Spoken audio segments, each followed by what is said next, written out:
July August হত্যাকাণ্ড সহ আওয়ামী শাসনামলে সংঘটিত সকল গুম, খুন ও মানবতাবিরোধী অপরাধের বিচার করতে প্রতিশ্রুতিবদ্ধ বিএনপি। এমনটাই জানিয়েছেন বিএনপির স্থায়ী কমিটির সদস্য সালাউদ্দিন আহমেদ। এর আগে নিজের অপহরণ ও গুমের অভিযোগে সাবেক প্রধানমন্ত্রী শেখ হাসিনা সহ ৭ জনের বিরুদ্ধে আন্তর্জাতিক অপরাধ ট্রাইব্যুনালে অভিযোগ দাখিল করেন। ২০১৫ সাল রাজধানীর উত্তরা থেকে নিখোঁজ হন বিএনপি নেতা সালাউদ্দিন আহমেদ। এ ঘটনার ৬২ দিন পর ওই বছরের ১১ই মে ভারতের মেঘালয় রাজ্যের শিলংয়ের স্থানীয় পুলিশ তাকে উদ্ধার করে। এরপর প্রায় ৯ বছর ভারতীয় অবস্থান করতে হয় তাকে। আওয়ামী লীগ সরকার পতনের পর দেশে ফেরেন তিনি।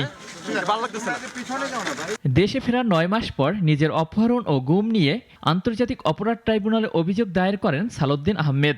অভিযোগে সাবেক প্রধানমন্ত্রী শেখ হাসিনা, স্বরাষ্ট্রমন্ত্রী আসাদুজ্জামান খান কামাল সহ ৭ জনকে আসামি করা হয়। শেখ হাসিনা এবং তৎকালীন স্বরাষ্ট্রমন্ত্রী আসাদুজ্জামান কামাল, বেনজির আহমেদ, একেএম শহীদুল হক, মেজর জেনারেল জিয়াউল হাসান, আসাদুজ্জামান মিয়া, মনিরুল ইসলাম, এই পর্যন্ত আমরা নাম মেনশন করেছি এবং আননোন অনেক কথা। পরে তিনি আহ্বান জানান, বিগত সরকারের আমলে যারাই গুম, খুন ও মানবতাবিরোধী অপরাধের শিকার হয়েছে তাদের সকলকে অভিযোগ দায়ের করার। এ সময় তিনি আরও বলেন, জুলাই আগস্ট হত্যাকাণ্ডের বিচার পুরো জাতির আকাঙ্ক্ষা। মানবতা বিরোধী এসব অপরাধের বিচারে বিএনপি প্রতিশ্রুতিবদ্ধ।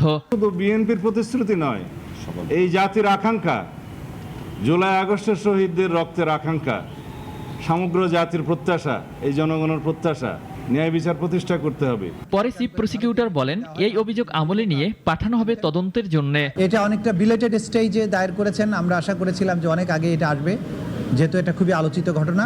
আমরা অভিযোগটা নিয়েছি, তাৎক্ষণিকভাবে আমরা আজকে এটা তদন্ত সংস্থার কাছে পাঠিয়ে দেব, তারা তদন্তপূর্বক দ্রুত ব্যবস্থা নেবেন। এদিন শেখ হাসিনা ও গাইবান্ধা আওয়ামী লীগ নেতা শাকিল আহমেদের বিরুদ্ধে আদালত অবমাননার অভিযোগের শুনানি আগামী ১৯ জুন নির্ধারণ করেন ট্রাইব্যুনাল। অলিউল রনি, নাগরিক, ঢাকা।